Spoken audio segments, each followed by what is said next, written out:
In the heart of Nashville, where music echoes through the streets, a silent battle rages beneath the surface. A battle for justice that transcends notes and lyrics.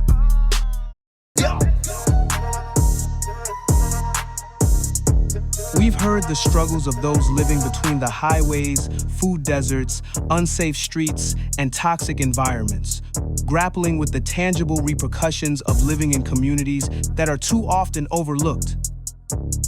This documentary tells the story of the Environmental Justice Army and Recycle Reinvest. Artists, organizers, and everyday heroes all united by a common cause. Through their stories of music and art, these creators are forging pathways toward awareness and calling for action. As we bring these stories to light, we must ask ourselves, how can we bridge the gap between trash and crime?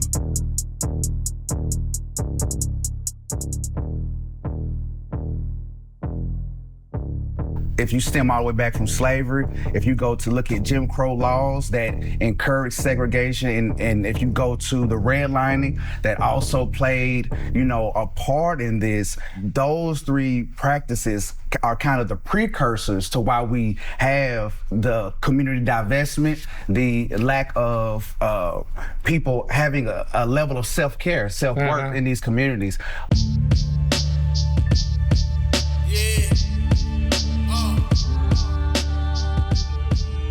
The streets means something different to everyone. To some, it's survival. To others, it's struggle. A stage, a battleground, a classroom. But to us, the generals of B.4.L, the streets are sacred ground.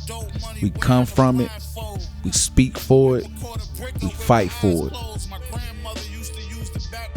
My name is Deron Alexander, and I'm originally from St. Louis, Missouri. Spent a lot of my life in West Tennessee. Bounced around here and there, spent some time in Atlanta, California.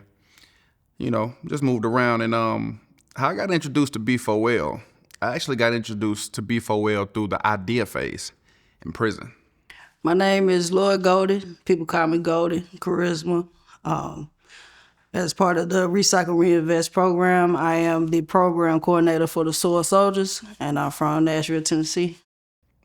Looking back on it right now, I feel like it was a bit surreal, because sitting down in a prison cell, in a day room, talking to a guy I never knew, never met in my life, and he telling me about all these big plans and ideas that he got. And when you in jail, everybody got big ideas.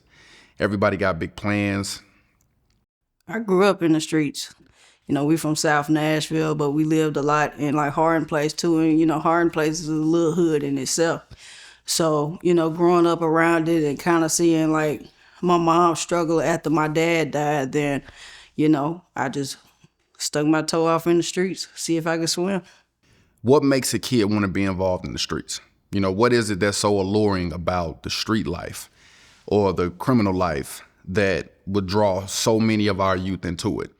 I sold a bunch of drugs, from cocaine to ecstasy to Lortabs, Xanax bars, whatever I can get my hand on. And just because, I was out there doing that, eventually got set up and got sent to prison.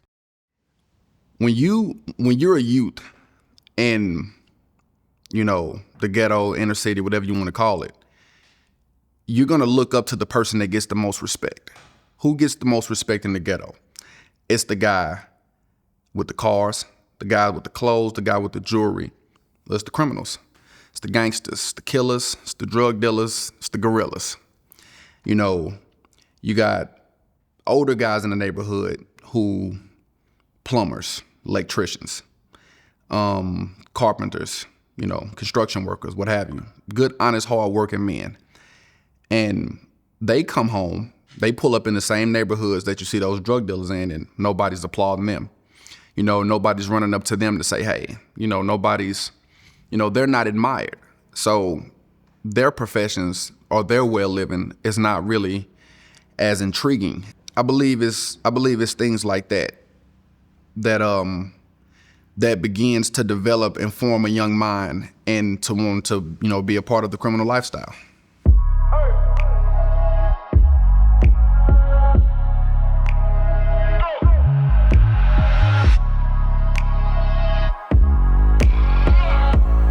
B.4.L means to live by a code of responsibility to the hood, sacrificial service, conscious creativity, and a righteous rebellion. It's not just a protest, it's a lifestyle of liberation.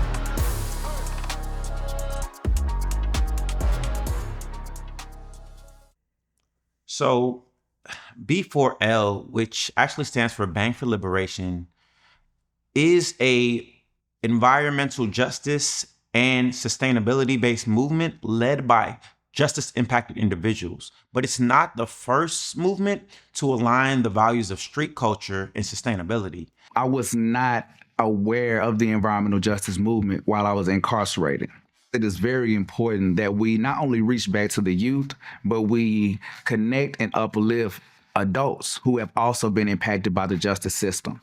Jaffe and the B4L movement are in harmony with individuals like Ron Finley, the gangster gardener from South Central, Keith Tucker in the Hip Hop is Green movement in Seattle, Washington, and of course the OGs of RBG, M1 and Stickman of Dead Prez, the original founders of the RBG, Revolutionary But Gangster movement. So they have set a precedence for individuals that have lived street life to come back to their neighborhoods and reinvest the lessons and values by helping to heal the blocks that they previously walked. A lot of times people who are returning to society struggle to find a job, struggle to reacclimate to society in a way that they can build community.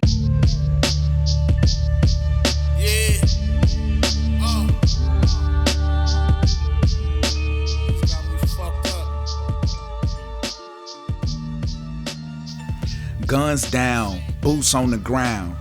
It's more than a cool slogan.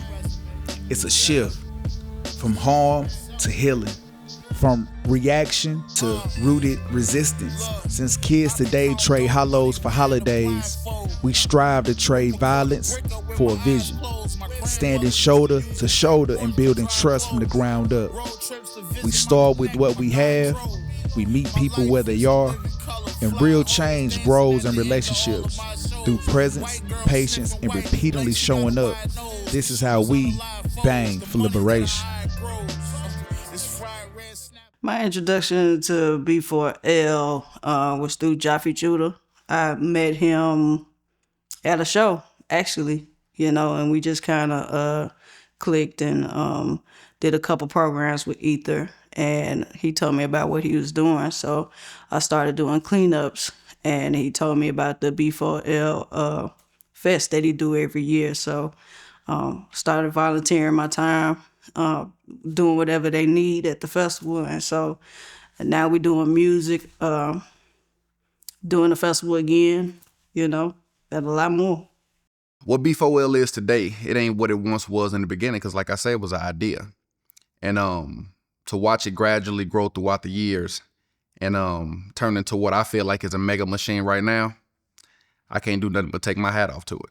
When people see the purple and orange, they respond. People come to the community cleanups, and they don't just come to stand around. They come and they help, and they wanna be a part of it. And they're on our social medias. When they see us with our shirts on, and they see us in the grocery stores, these are things that we are known by, and we're so excited that we're making this type of impact. Going back to earlier when we were talking about the street cred, now we got different kind of street cred, and it's about sustainability and building up our community. So that is the impact that B4L has. A lot of our society, is either only self-focused or too broadly focused and not really taking ownership, right? I think sustainability means being accountable to what's your community, what's your neighborhood. And so staying locally focused is really about taking that accountability to heal our own block. We have this ability to remain authentic. So it inspires people and it shows people that we do not have to compromise who we are. We just build on who we are. And the unification, right, that we all need to embrace environmental justice. And like I said, I see Recycle and Reinvest and B.4.L really adding to that, really returning, right, and building on ancestral and collective practices that remind us that this was always the way to sustainably live. And it was always the righteous way to take care of the lands that we have our feet and our hands on. And I see Recycle and Reinvest and Bank for Liberation partaking in that global movement. Recycle Reinvest is the nonprofit, the body of what we do in our communities and what type of things that we're trying to achieve when we're out here doing the work.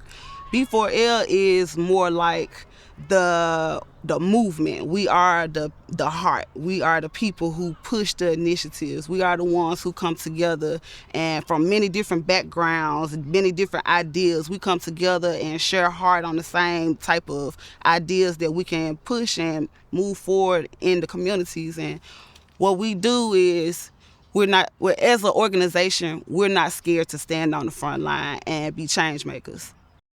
You know, you could picture a tribe and the way that a tribe would move, right? And so that would be like whatever you needed, you could find it within the tribe, right? So like there would be, support in every capacity. That negative influence that permeates these environments is available on every corner, The opportunity for entrepreneurship is available on every corner. So it's very difficult for, kids to navigate these street corners and come out clean. And so you think about the visibility of the program, of Judah's program. It's like, here's an alternative, an opportunity to, take ownership of your community and be involved in community service, as an alternative to doing the wrong thing, and it looks cool. It's the hip hop, we got the hip hop element of it, So yes, we can be impactful in stemming the tide of that pipeline to prison, So as far as the question, how does the streets respond to the B4L movement, Bank for Liberation? You can see it in the results in McFerrin Park, where we started the first Bank for Liberation almost 10 years ago now, Wow. right? In South Nashville, JCUC, Yes. where we featured so many community leaders.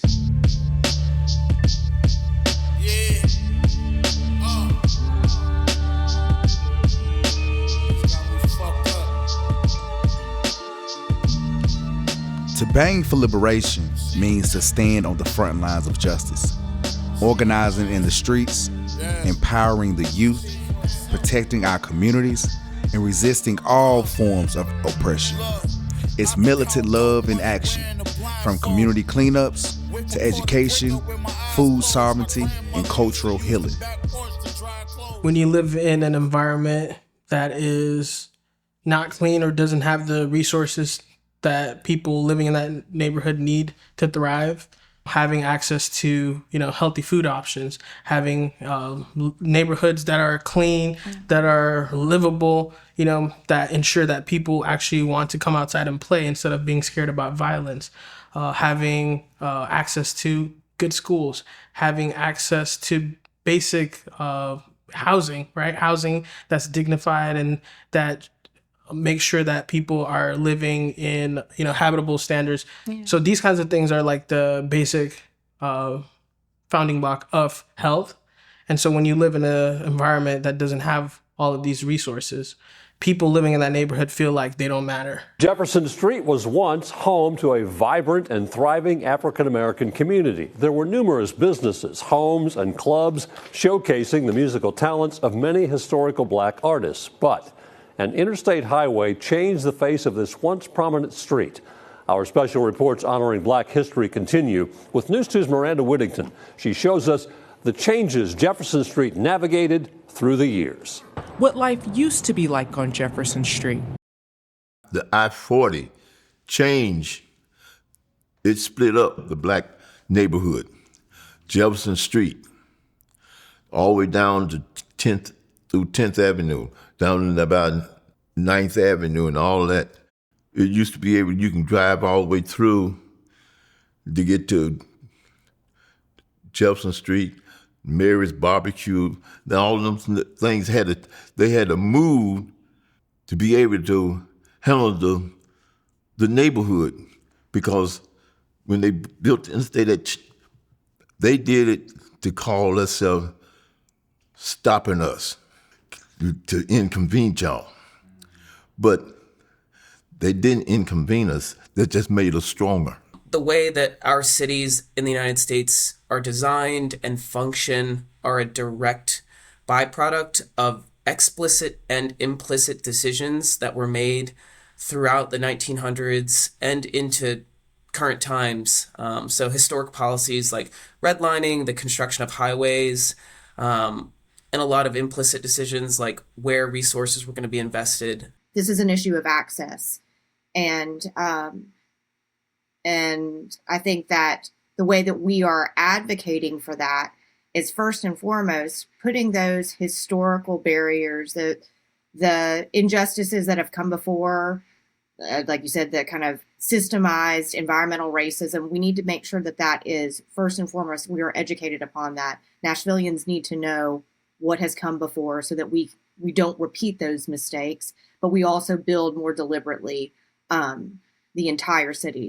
Everything that R&R focuses on is equipped to environmental racism. Everything that we struggle on is a part of the reason why we're in poverty, the part of the reasons why we're sick and have all of these mental illnesses, the reason why our kids don't have places to go and things to do, the reason why we're stuck in this systematic bubble or like a crab in a bucket type lifestyle, because it seems like we have to take from each other just to figure out how to get ahead, because we don't get many resources thrown at us. It's like having a whole boat of people and you only threw us breadcrumbs and you expect everybody to eat off of it.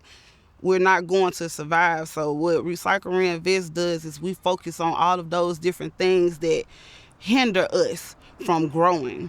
And once we figure out those hindrances, especially when it comes to mental health is one of the biggest problems that we have in our communities. Once we attack that mental health, everything else falls in line. Healthy eating, healthy ways of thinking, positive lifestyles, positive people involved in your communities, things like that. Seeing more positive people and seeing more leaders coming around and making a difference in your communities. That's all R&R is about. That's how we come in and we make a difference. And that alone, I kid you not, is going to take over. It's all about making sure that people have the kind of environments that they need to thrive. And, people say, well, what are those kinds of environments? As soon as they gentrify a neighborhood, everything that a neighborhood needed to thrive, it pops up like magic, right? So it's not like we don't know what community need to thrive. It's just a matter of, do we value the people who are currently living there? Do we think that they're deserving of having the same resources, the same opportunities? And so that's really, what the work of Recycle and Reinvest is about, is being able to connect these inequities that we see in our communities and realizing that a lot of it is rooted in, environmental injustice, and it's rooted in racism, and trying to see how we can change the environments, not just, clean it up, but change the culture of the community so that they value the neighborhood, they value it being clean, they value each other, and they're able to build the kind of bonds that are needed to overcome and build resilience. We're not telling people how they should live. We're creating solutions together. And that's how Recycle and Reinvest approaches it. As well as, again, the research, right? There's examples and there's research just how more trees, litter pickups, and community cleanups do indeed reduce crime. They do indeed violent crimes, not just petty crimes. They reduce violent crimes. They give people the opportunity to immerse themselves in their neighborhood in safety. It gives children the opportunity of choice. It gives adults the opportunity of being stewards and just caring about where they live. We always look for the state to do something, the city to do something, our officials to do something. And they always come and bring all these promises and come in our spaces for these photo ops, and then they forget about us. The community is the solution.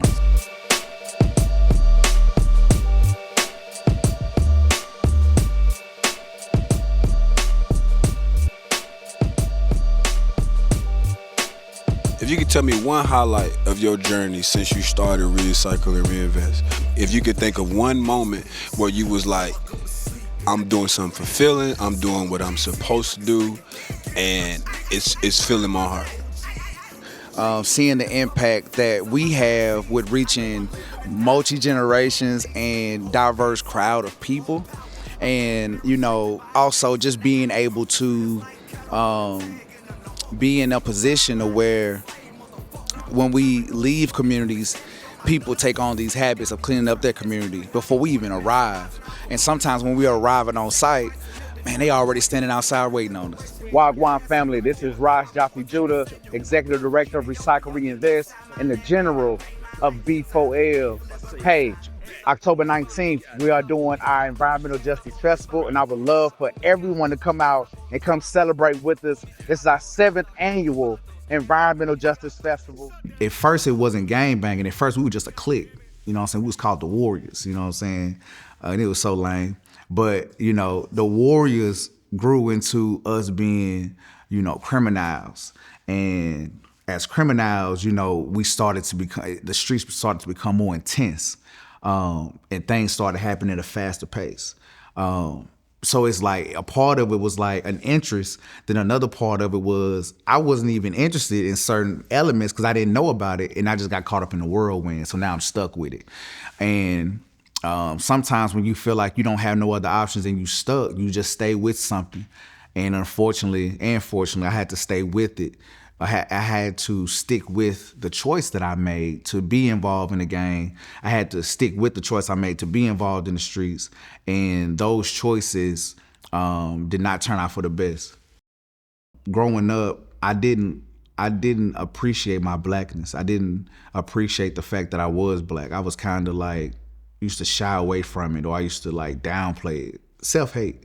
I had a lot of self-hate. So what I started to read about specifically were books like The Miseducation of a Negro, Soul of Black Folk, Marcus Garvey, Haile Selassie I, Kwame Ture, Stokely Carmichael. I started to read all these different books, and I started to notice that other people had experienced some of the same things I experienced at the same age. Like I started to see other stories and realize that my story really wasn't so bad or so different. And once I started to start there to get a better understanding about, Black history on a broad scale, then I started to reconnect to my family and ask them about different things. And as I asked more questions to my uncles and my peers about, the city or my family, that information is what fueled me to start thinking and looking different. I started to study and try to better understand religion. I started to study and try to better understand politics a little bit and laws, and just really started to become more inquisitive about things that could help me as opposed to harm me. I think a lot of times in the Black communities, we don't have healthy social groups, right? And when you don't have something as simple as a healthy social group, a healthy friend, if all your friends have the idea that scheming is right, you'll go through your whole life thinking, I'm gonna be a schemer, I'm gonna be a scammer, I'm gonna be slimy. If you never have at least one person in your life that's genuine, that's positive, that's willing to give you some type of constructive advice to build you up, then you'll always have what we have today. And B.4.L is a tribe, is an army, is a community where we embrace accountability, we promote sustainable relationships, and we encourage collective work and responsibility. A lot of communities that we work in, the lack of them not knowing each other, not having relationships with one another, creates the lack of interest to, be a community, separation. And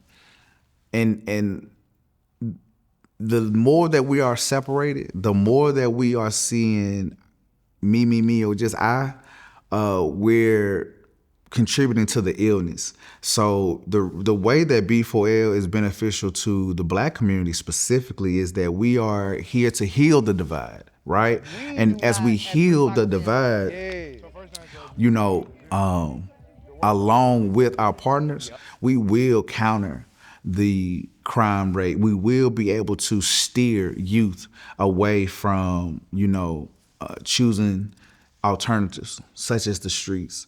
And what we want to do is create more opportunities for youth and people to have access to things, but also not just having access, not just being invited to the table, right? But also giving them a role at that table, giving them an opportunity to take action, giving them agency, right, at that table. To me, that is what liberation is. That is what freedom is. And that is why we want environmental liberation, right? We don't want people to say, oh, this area is undesired, so we're going to put a landfill there. Oh, this area, they have X amount of shootings a year. They don't need a Kroger's. They don't need a Walmart. They're good enough for a corner store, right? That's an injustice. That's an inequality. And as a group, as a collective, whether it be Recycle Reinvest organization or the movement of B4L, we're going to do our part to let people know what's going on in the community. And then we're also going to do our part to include them in the action and include them as a part of the solution to create the change. Like I tell people all the time that I've already made it. Honestly, I've already made it. Like, I don't need BT. I don't need $1 million in my bank account. That would be nice. I have literally already made, when it comes to, when you think about, what would you do if you had more time in your day to focus on your passions? If you think about where would you go if you had more time in your schedule to travel? If you think about who would you bring with you when you are doing what you're doing, so they also can be empowered and inspired and to deter you from burnout. That's why you always want to be building the next generation, so you can bring somebody else in and you're not burnt out and you don't leave bitter, right? We have achieved that goal. And I think as we go further, we'll only achieve more goals, we'll only impact more lives, we'll only do it on a bigger scale. And, for those who appreciate the numbers, they'll see those numbers and hopefully they will look at that as like, okay, this is something that can be duplicated, not just in Nashville, but across the globe. And I think, just seeing that, and seeing this festival happen as well, giving ourselves a chance to recognize and celebrate all that's been done is so powerful. And, internally, I feel that we have acquired success in today, and in the future we'll just acquire more. Because I know that what I'm doing is, in alignment with what my principles are. And we have to start living life by our values and what we desire. And I hope that if the youth come across my story, that they're inspired to be themselves. And if being yourself is not caring about planting trees, if being yourself is not caring about helping your community, if being yourself is not being me, then I want people to know that, you're enough. Whatever, you're enough, because, man, it's hard out here and it's real out here. And as long as you taking strides, to be the best version of yourself that you can be, and taking into account that family is your first community, there's nothing else that I can ask for.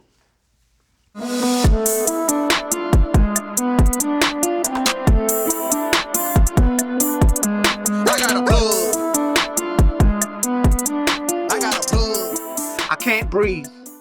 Too many American needs. I can't breathe. No clean air. Too much diesel, not the tree, but the fuel. We will never graduate from the school of society. Black bodies will continue to be fertilizer for the grass on the other side of the fence. Let's pretend that we are no longer strange fruit, but they taught us how to bear fruit with no GMOs. Who knows? Will we grow old or will we die young? Hung, slain by the gun, or products of our environment? Obesity, bad eating, no exercise. They rather ostracize their own kind. No love, just lead, 2 shots to the head.